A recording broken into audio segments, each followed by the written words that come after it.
Just as listed markets were examined for their attractiveness, we've also had a look at the attractiveness of African economies from a private equity standpoint.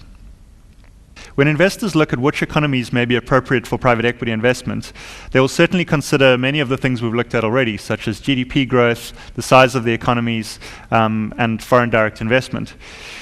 However, these things are certainly not enough. So we've added just one more measure. Of course, there are many.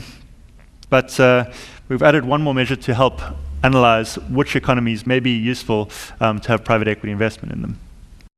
One way to assess the attractiveness of a country is to look at the combination of the size of the economy and its number of mature companies. I'll take a second to explain this chart. On the vertical axis here, we have the GDP, and on the horizontal axis, we have the number of large companies as represented by the number of companies in a country with revenues exceeding $50 million. So what this shows is that GDP is not necessarily an indicator of how many investable or large companies are present in a market. And to make this distinction more clear, consider the example of Nigeria, which is this country over here. So Nigeria has a fairly large GDP in African terms. However, the number of large companies within that economy is not that large. And when we compare it to Morocco has a far smaller economy, but many more companies that have managed to achieve scale, and potentially opportunities for private equity investors. So there are many sub-stories when you start to go into this, and many reasons for this dispersion. But all this is trying to demonstrate is that there are other ways to look at economies rather than just looking at GDP and assuming that the opportunities are there that come along with GDP. So African private equity, like listed equity, is by no means perfect. Private equity capital follows the deals that attract the capital, and this tends to favor certain sectors at different times as the opportunities arise. The Bright Africa report shows the value of private equity deals and that it's weighted towards consumer discretionary, industrials, and materials. These sectors together are things, if you remember back to what's actually present on the listed markets, these are things that you don't find so much of on the listed markets. Again, when we look at the composition by number of deals, it's a fairly similar story with a slightly smaller weighting towards those categories. We see quite a nice dispersion as well, and not the skew that we see towards financials.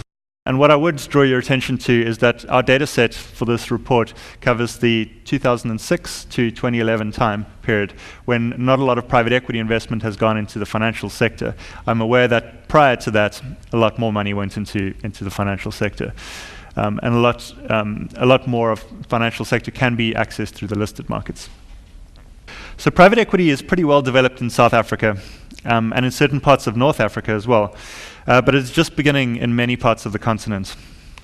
More than half of the continent's private equity activity still takes place in South Africa, where the private equity ecosystem of deal makers, bankers, lawyers, and accountants is well established.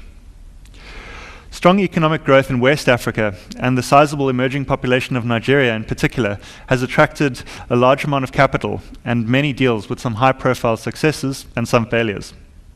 The stable governance and resource wealth of Ghana has further attracted investment to the region. Prior to the Arab Spring, Egypt saw substantial investment from the private equity sector as their economy developed, which extended then into Sudan as a natural extension along the Nile. The Francophone North African countries have fairly well-developed private equity markets by African standards and have seen pretty good levels of deal activity. In East Africa, private equity has been taking place at fairly low levels, given the economic importance of the region. However, an increased level of focus is expected, and we have noted the formation of the East African Private Equity and Venture Capital Association earlier this year.